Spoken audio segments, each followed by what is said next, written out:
Alright guys, before this video starts, I just want to warn you, this project is not for beginners. You should be well versed in the Fusion tab and know how to solve problems in DaVinci Resolve. If you don't know how to do any of that, I suggest either watching a tutorial video or maybe trying your best to figure it out on your own or follow along as best as you can. So thank you, and enjoy the video. Hello YouTube, and welcome to a full-fledged tutorial on how to make the Star Wars intro from my last videos. I'm keeping this muted just because I don't want to get flagged for copyright. But one of the first things you're going to want to do is go and download the opening sequence from the Star Wars A New Hope movie, the music from it, and then go and set it up in another tab, or if you have another monitor, set up the New Hope opening sequence so that you can reference it, because that's what I did this entire time. I just referenced the opening sequence just for timing and everything. So a couple other things that you're going to want to do ahead of time is go and download the Star Jedi font. Download the font. It should be a zip file, and then when you unzip it, there should be a folder that has the font inside of it. So with the case of Star Jedi, inside of the folder was all this stuff. So what you would do is just, this is a font file, a true type file, or a one type file, and then you just right click and press install for all users. And then you'll just exit out of DaVinci Resolve, go back in, and then it'll be here.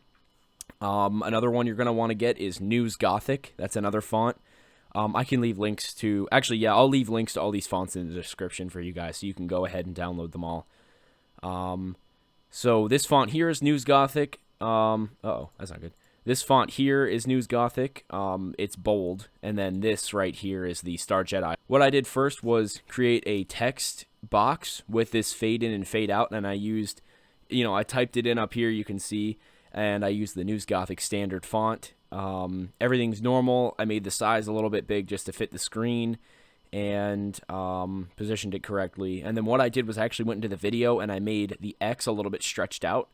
You can see what it looks like. This is what it looks like on its own, but if you stretch it out on the X axis, it actually looks just a little bit more like the movie. So after that, you're going to want to go ahead and make this. This is a compound clip here, but originally it was just a text file, like a text thing.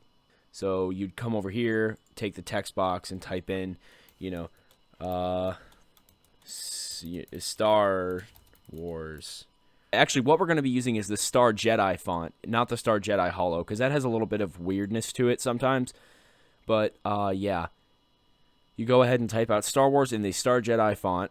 Go ahead and come down. Well, you're going to want to make the color completely black. You'll see why in a second. Come down here into the stroke, which is just the outside edge. Make this kind of thick, and then make the color a nice yellow.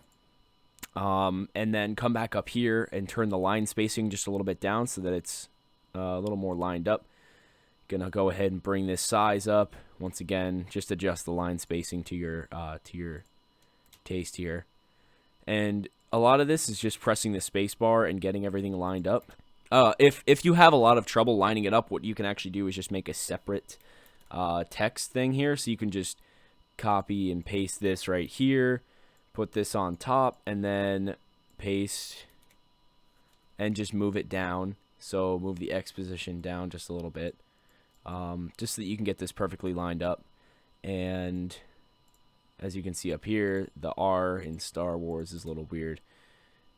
Like I said, it's just something you have to play around with. So another thing you're going to want to do is, you can see these right here, these two overlapping segments here. So you go into generators and pick a solid color and just slam this right on top here. And you're going to want to zoom this out just so you can see what we're dealing with, and click this little box here so you can see an outline of it. So what you want to do is zoom this out and just go up here, and then I went down to the cropping. I turned this off, and then so it was, you can't see it that well anymore, but when you crop the top, you can actually see exactly what's going on here. And then when you zoom out, you get this nice S and T. And once you do this for the entire thing, for the Star and the Wars, you're going to go ahead and select both of these and make a compound clip. So that is where we're at right now. That is that is this. After you've played around a little bit with the line spacing, you'll have a title that looks a lot like this. And then from here, getting it to zoom out is just keyframing. So you go up into these little diamonds here and set up the keyframing to have it line up with the trailer, or the original opening sequence from the movie. You click over, get it lined up with the timing. Sometimes it's a little bit weird because in the movie, it's actually like a plane moving backwards, like a flat plane on the text moving backwards, but here we're just making it smaller. So it'll go down at a different rate. It's kind of complicated, but just trust me on this. You're going to want to keyframe it maybe a couple times in here just to get the spacing just right, so that it zooms out in sync. And this, I had to make multiple of these just so that it would work correctly. And also the compound clips can only be a certain length. So if you ever have any problems with not being able to make a compound clip any longer, just go ahead and put it in there a second time, and you'll just have to line it up. Like, you'll have to make the zoom the exact same on both of these at the same point. I keep saying this, you're just going to have to mess around with it and just eyeball it. This is the main part here, the scroll. So you're going to want to get a background. Like, I used a little star background from the internet, and I stretched it out to the length of the trailer. So you're going to go ahead and go into your Fusion tab, and I know this looks pretty scary, but again, this is something that I was just messing around with and I learned in a pretty short amount of time. So let me go through and look.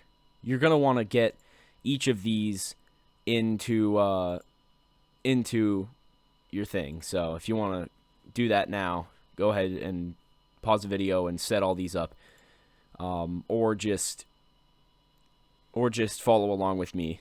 So what you're going to want to do is set your merge over here, or actually no, set your renderer over here, so that you can see what's going on without the annoying space in the background. And there's a couple things that are going on here. So the first thing is that there's a 3D text, and this 3D text is the opening text here. It's everything that isn't the Episode 4 A New Hope. As you can see, this is in New Gothic Standard. It's in bold. The size, what I did was I made this completely flat, like vertically flat. There was no going backwards. And then I made it horizontally justified completely. So when you turn the justification up, it actually spaces it out perfectly. And then I made another text 3D, which was Episode 4 A New Hope. I just adjusted that to look more like the actual trailer. I put it relatively close to where it was in this. What you do in here is you're actually playing around with a plane. So like I said before, this is completely vertical here. I set everything in here, I set up vertically, and then in the merge 3D is actually where I put it back. So the text is straight up and down. I typed it out. I typed this text out too, wherever that is. And I put them both into a merge 3D here because you're going to want to merge everything. And then I put an image plane on here as well. This image plane is completely transparent. I made it so that its color was completely blank. And then you want to make it, the color is black, and then you want to make it non-visible, because at the very end of this, when it fades out, this is actually an illusion here. This is the image plane turning black. If you were to watch my original video, you would see the text disappear at the end of this. That is actually the image plane turning black. So wherever you want the text to fade out, you just mark it with a keyframe, and then you mark the start point and the end point, and then it fades out. So once it's all in the merge 3D, you'll be able to move this thing as a singular unit. So you'll be able to move the image plane, the text, and the two text 3Ds, which are the title and the text, as one singular unit. So what I did here, you can see there's a line tracking back here. I just keyframed the position of the text here. You can see over here there's a little slider, and there's it coincides with the movement of the plane. So what you want to do is constantly have this media out button clicked. You want it in the right view, so click it over here. and then have your merge 3D over here. So you can see the entire thing moves as one unit. And like I said, the text 3Ds and the image plane are completely vertical, and the merge 3D is actually where I turned the rotation of it backwards. So normally it would be completely straight up and down, but I just turned the merge. I just made it so that it was tilted at this angle. Again, no specific angle. You're just going to have to make it look like the actual movie looks. And then it goes back and back and back, and you can see up here is where it stops. And that's at the end of the thing. And then it fades out. You can see right here on the right side, or on the left side, the image plane goes black over the whole thing, which is, you know, what you want. So after all that, if you can follow along with that, great.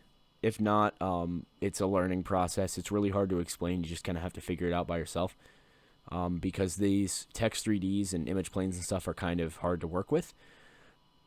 Also, this isn't like a cut and dry tutorial. This is just sort of a Frankenstein of things thrown together.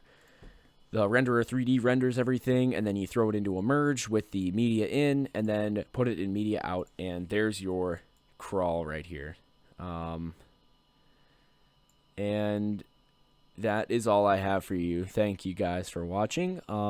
If you want to see the actual opening Star Wars thing, I think I put a card at the beginning of the video.